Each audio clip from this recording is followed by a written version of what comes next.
Hi, this is Joe again with another review. For the sake of this video, of course, I know I'm doing it a day later, but this is going to be my review of what I call a Crappy Bowl, otherwise known as the Super Bowl for 52.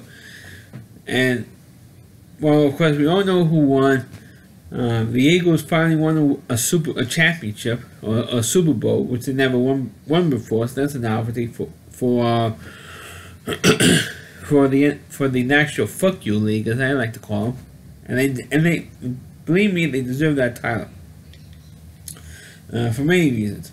But instead of going my analysis of the stupid game, which I'm not going to do, because everybody and their grandmother's done it already, so I'm not going to go there. But what I'm going to do is going to criticize the damn game, the game itself, because the game went 3 hours and 47 minutes.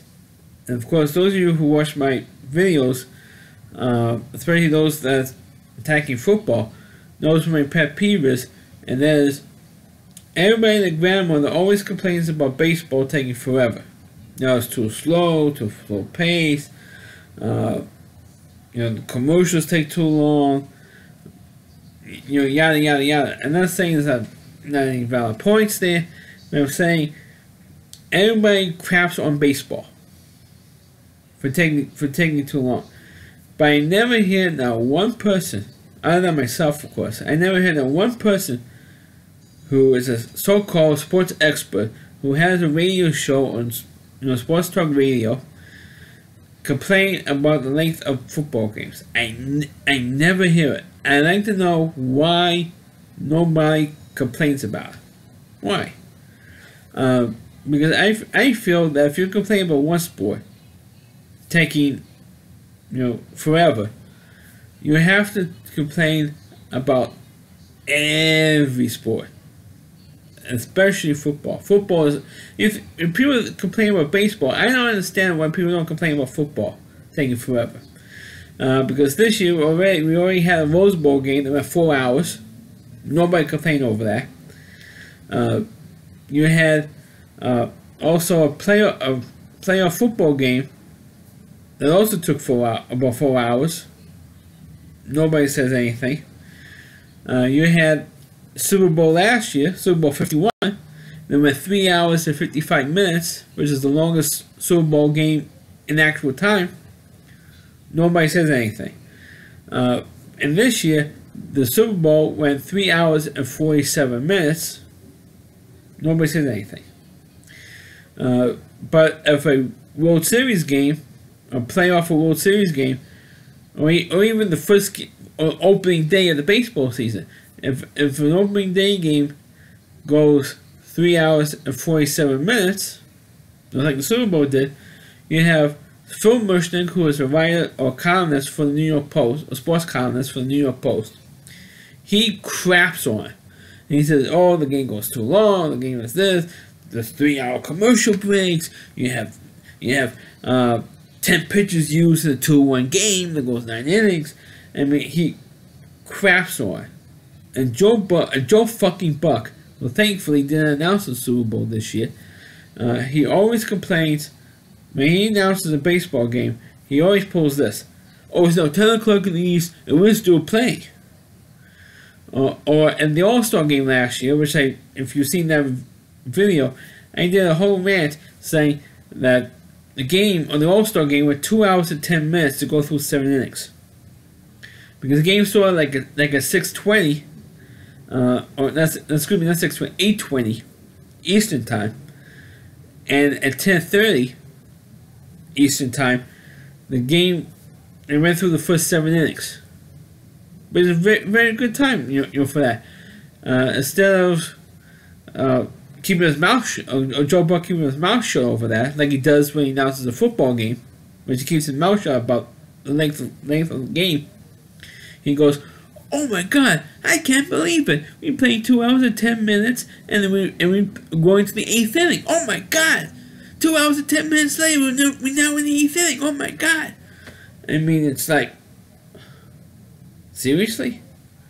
I mean, where the hell was he Where was his big mouth when he announced the longest Super Bowl game in real time? When the F was he?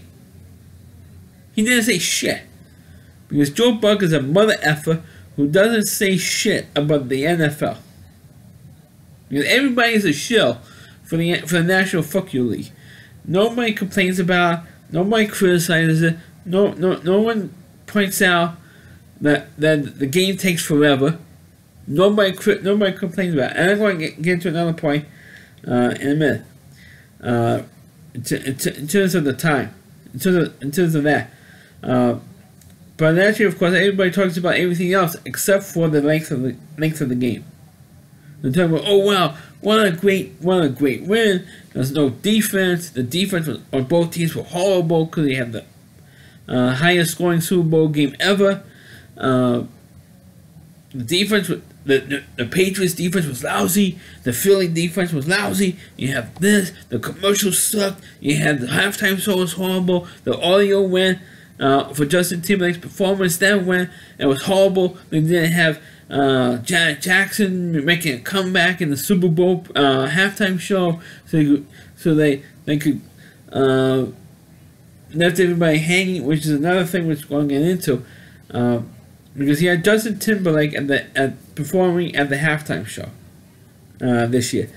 Of course, everybody knows what happened 14 years ago in the 2004 Super Bowl, where Janet Jackson was the main performer, but you had Justin Timberlake perform a couple of songs with Janet, and the last song they performed was, or the last line of the song was, "I'm going to have you naked" by the end of the song, and Justin ripped off Janet's part of her wardrobe, and her boob came out, and which is of course the infamous wardrobe malfunction. And which I think that was a whole setup anyway, because Janet's brother was arrested 2 months earlier for molesting a kid, and everybody's talking about all these little stories were coming out over the news magazine shows like 2020 or Dateline and stuff like that. So to get the publicity off her big brother, Michael, she pulled this stunt. And so of course when Justin Timberlake was signed on to be the halftime show, or halftime performer, they figured, oh, maybe they have a reunion with Janet and to, redo that bit and not to have her wardrobe come off. That didn't happen. Or an NSYNC reunion, which is the loser boy band that he was in, at the start of Justin's career. They thought they'd have a reunion with that. And that didn't happen, and neither did a reunion with Janet Jackson. And of course, the Jackson family is still ticked off at for it. But you had that bit, and of course, the big thing. There's always the big watch for the Super Bowl. Of course, the commercials. And let me tell you, I only watched the game just for the commercials. That's it, and probably the halftime show. The commercials over the years has been getting worse and worse and worse. I mean, I can't remember, in the last 5 or 6 years, I can't remember that one good commercial. Except for maybe the Budweiser commercial with the Clydesdales and with the Dalmatian, on the wagon there. Other than that, the commercials have been god awful bad. I mean, these commercials, don't forget, they're paying, or the advertisers are paying about what, $6 or $7 million for a 30-second commercial at the game. You expect, okay, they're paying that much for a commercial, or to advertise it during the Super Bowl. You expect there to be some quality there, at least something funny or something clever. But the commercials were awful, god awful. I mean, it cannot suck enough. These commercials. I mean, the only 3 commercials that I actually liked, and there was the advertisements for movies.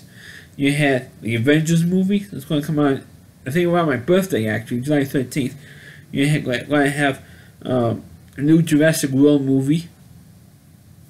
It was a pretty good advertisement. And of course, in May, it's coming on my father's birthday actually, May 25th, the Star Wars movie on Han Solo, or the Han Solo movie. In terms of Han Solo was earlier days before You know, how he made Chewbacca and Lando and all that stuff. You know, set up his backstory. Pretty much. That's what the Solo movie is Han Solo's backstory. Those are only three commercials I like. Was those three? That's it. That's it. The movie trailers. That's it. Because there's one commercial that I should talk about, which is a ripoff of the movie Dirty Dancing. Now, of course, you know I'm a big fan of the movie, a big fan of Jennifer Grey and Patrick Swayze. You gotta love them. But this movie was like a ripoff of the famous dance scene in the last dance scene in Dirty Dancing, or the end of the movie, where they had the big dance with Jennifer Grey and Patrick Swayze. Instead of having those, naturally you can't have Patrick Swayze because he passed away from cancer. So you had Eli Manning and Odell Beckham Jr. for the New Jersey Giants, not New York Giants, New Jersey Giants, doing that dance. Believe it or not, two guys. I mean, serious? I mean, and a lot of people thought that was the best commercial. Personally, I thought it was the worst commercial. I mean, they did all the tricks. They did all the dance moves.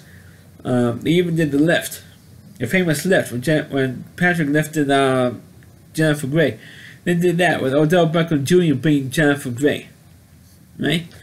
But the commercials were just awful. I mean, it was so bad. I mean, I don't even remember most of them. That's how bad this commercials. I mean, they're terrible. So now since I did all that stuff, I'm going to go back to complaining about the time.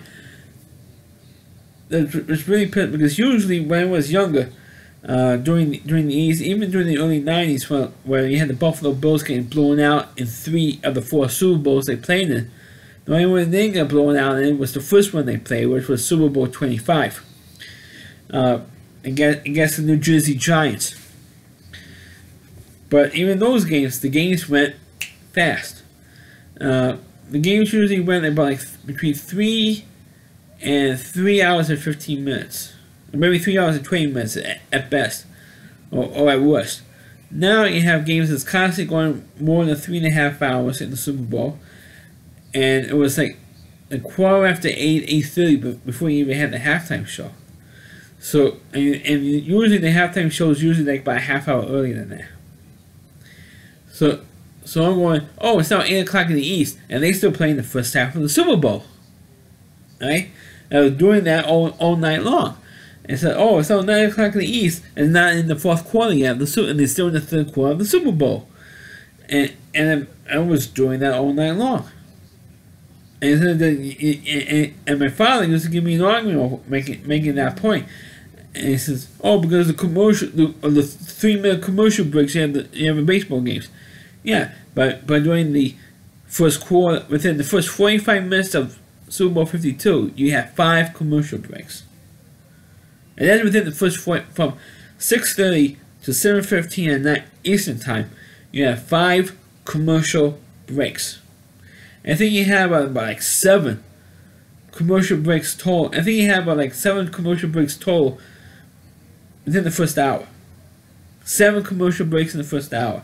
And so that is, and it's in my father, and you complain about baseball. You know, they take a picture out, you have a commercial. They have the inning is over, they go to the bottom of the first inning, they have a commercial. You always complain over that. Right? I said, yeah. Remember this, you have 45 minutes of the game, you're not even an hour into it, and they have 5 commercial breaks. Yeah, and we probably had nothing to say. And you complain to me about the 3-minute commercial breaks during baseball games? How about that? How about 5 commercial breaks within 45 minutes? It's like I don't know what the average of that is. It's like every 7 minutes, actually every 9 minutes you have a commercial break during the game. If it's 5, it's like, yeah, you have every 9 minutes you have another commercial break. How about that? And he didn't have anything to say anymore because I was in the right and he was in the wrong on that point. But I think it's ridiculous. Nobody complains about how many commercial breaks there are during a football game. 2, in the Super Bowl you have longer commercials than you do during a regular season game.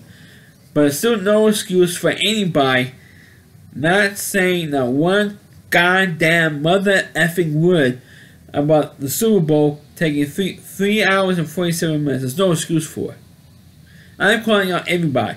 I'm talking about people who work for ESPN, the various sports talk radio stations across the country, the NFL Network, people who cover sports for a living, not only on the radio, but in the newspapers, who covers football all year round. There's no excuse whatsoever not to complain about the fucking time of this game. Zero excuse for it. You have no excuses at all for it. And that's the reason why, there's also one reason why the ratings are down. People complain about how the ratings are down for this past season. I'm talking about 2017-2018 football season. The ratings are down. A lot of people are disgusted because of the national anthem protest, which is a legit reason not to watch it. Me, I don't watch it anyway, but I don't watch the NFL anyway because the games take too long. They complain about that. They complain about the oversaturation of the sport, because it's true. The NFL used to be a one night a week sport, and that's Sundays. Now you have four. I'm calling out college too. That's 4 nights a week, 4 out of 7 nights out of the week.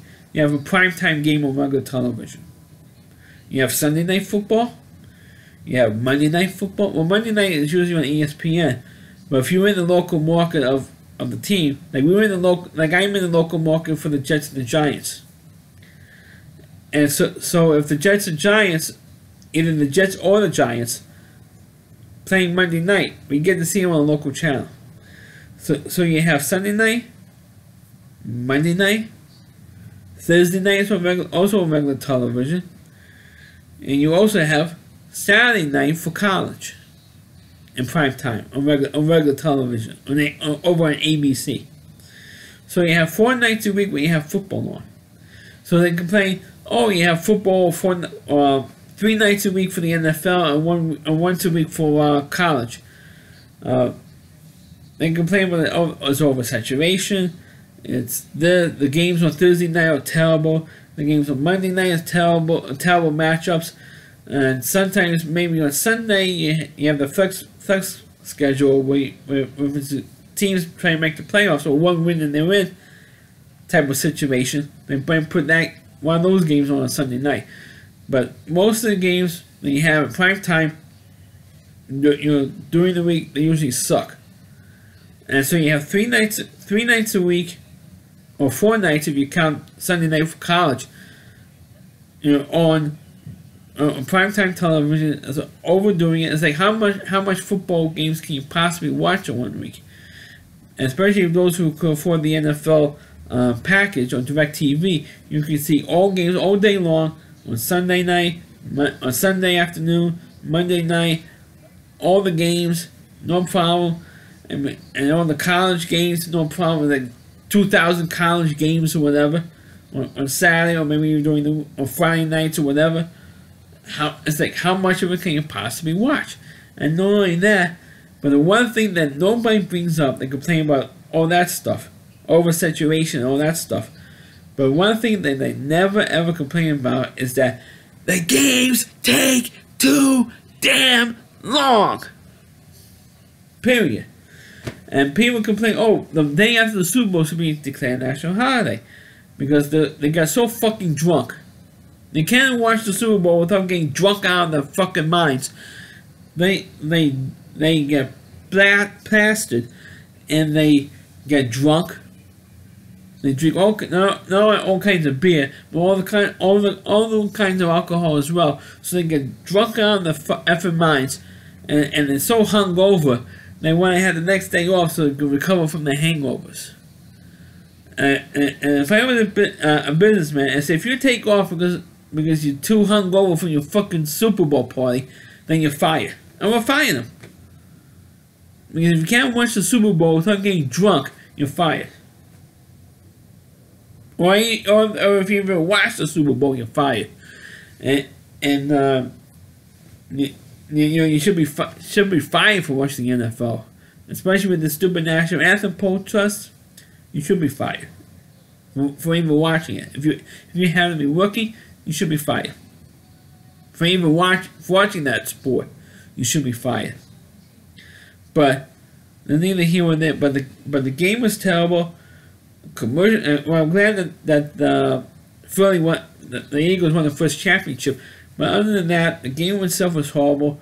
The commercials sucked. The game took 3 hours and 47 minutes, and nobody says shit about it, which is why I'm pissed off over. Nobody says not one fucking word about how long the game went. And when you gotta have a lot of balls, and I'm saying this to anybody who haven't been watching this video, any of you who ever complain about how long a baseball game goes, you're not a baseball fan. You're an NFL ass kisser, panty kisser. Because you kiss the ass of the National Fuck You League, but you never complain about that every week they fuck up. And I have to say, the Sunday night shows every single week during the football season, the games shows are supposed to start at 9 o'clock. Those sometimes don't even start until at least more than an hour later. Because of how long these games are going. Nobody complains about the length of these games. Nobody.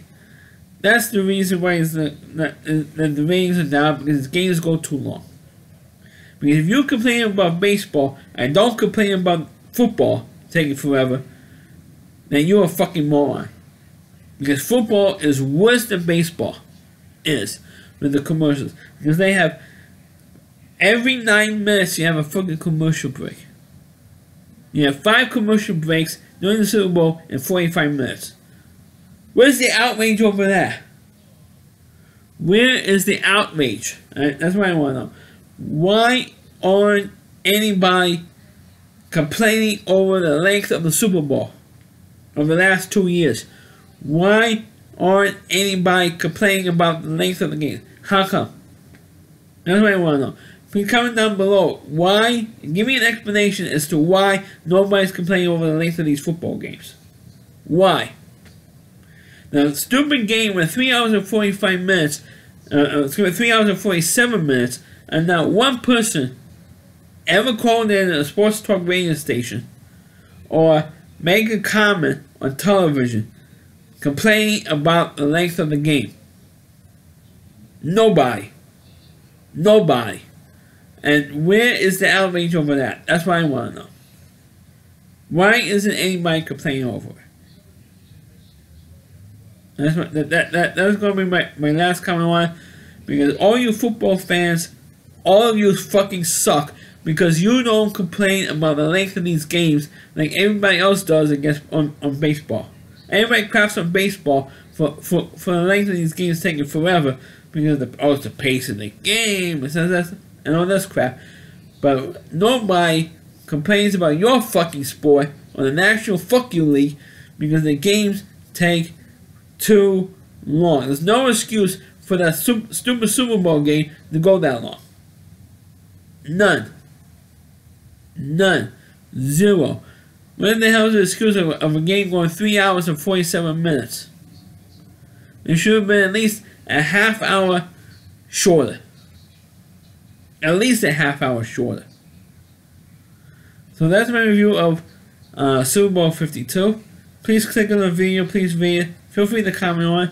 Please subscribe to my channel. And please forward this video onto your Facebook pages. You can check all my videos on my YouTube channel at RowdyC.com. And so with WDY. That's C.com. The homepage is the Rowdy Reviewer, Christine Moore. And please check out all of his videos on this website. Thanks for watching, and catch you next time.